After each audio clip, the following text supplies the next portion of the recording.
probably should have brought that out in my book. Alright, so I'm going to make a video on Cpap. So say we got your patient, they're already on their oxygen at home, they're exacerbated, COPD, CHF, whatever. So I'm going to go over 2 different kinds because we carry both of these different kinds. So this one is the best kind because it's easy. It's already pretty much put together. Literally, it's this piece and this piece. So what I like to do is I like to get this on the patient first. That way, if they start to freak out, you can kind of coach them. This piece right here is how you can adjust the part that goes on their forehead. So we'll get to that in a minute. So I got to stand up and come closer. So the biggest thing with Cpap is we want to make sure we have a really good seal. It's like when you use a BVM on a patient. If you don't have a seal, everything's just going to leak out the sides. So we're going to get this on, and you can actually put it over. You see I have an end-tidal cannula. You can actually put it right over that. You can also take a chimney, and it will fit in here, and you can put your Cpap on the end of this. The other kind we have, they don't fit it, but these ones it will. And this is actually probably the best way. But if you're going to use that other one, you have to have a cannula on them. And should we have that on? Yes, we should. Absolutely. So, so this is where you're going to coach your patient. You're like, okay, I'm going to put this mask on you. It's going to help you breathe. And you tell them whatever. This is going to be really tight. So what I usually do is I hold it for a second, or sometimes I let the patient hold it. And so that they can get, you know, an idea of what it feels like, okay? And they can breathe through the hole, right? So then when they get used to that, then I'll connect them. This one's really easy because all you have to do is connect it right to your Christmas tree. So turn it on, and you actually control your PEEP by how many liters of oxygen that you run through here. And there's a like a little grid or table on the truck that says how much, but we're just gonna do, we'll do 8. So I usually warn them, I'm like, all right, you're gonna feel some pressure, this is gonna help you breathe. And when you plug this in, that's when it's gonna help them breathe. Now it's driven by the patient, so that's why if they become unconscious or semi-conscious, we have to take it off. And if they become hypotensive, we have to take it off, okay? So that's why we need to monitor that. So I've got the, let's take that off. That's why we need to be monitoring the blood pressure and all that. Right. We need to have them on the end-tidal so we can keep an eye on that.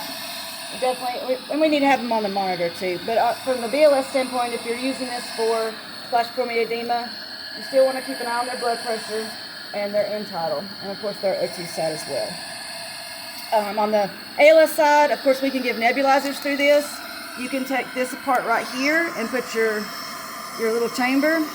It's going to look kind of wonky unless you have you can take the T thing from the T-neb and put it here, and that way you can put your chamber down here. You just have to use another tank. And then, like I said, you can do, this thing will go in between here like this. And as you can see, it's paramedic proof. You can't put it in the wrong way, right? Whoops. Why is it not open?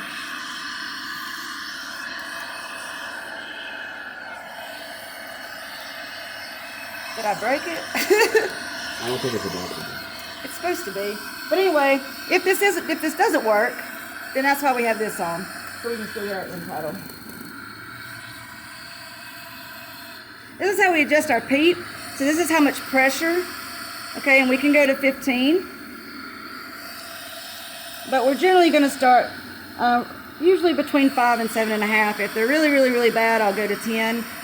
Very, very rarely do I go above 10. And I don't want to kill Tucker's lungs, so we'll go back to 5.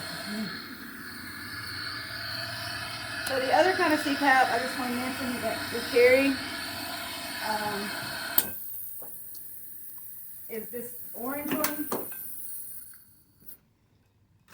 And this one connects a little bit differently. So instead of connecting directly to the Christmas tree here, it's got this thing on it that looks like,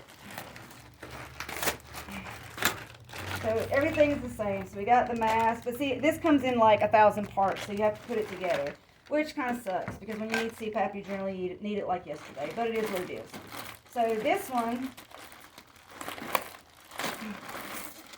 also comes with the nebulizer with it, which is whatever. It's nice, I guess. But like I said, you can use it with the other one. You just take a T-neb and then you just set it up. But this one actually comes with it, so you have one that'll go with it.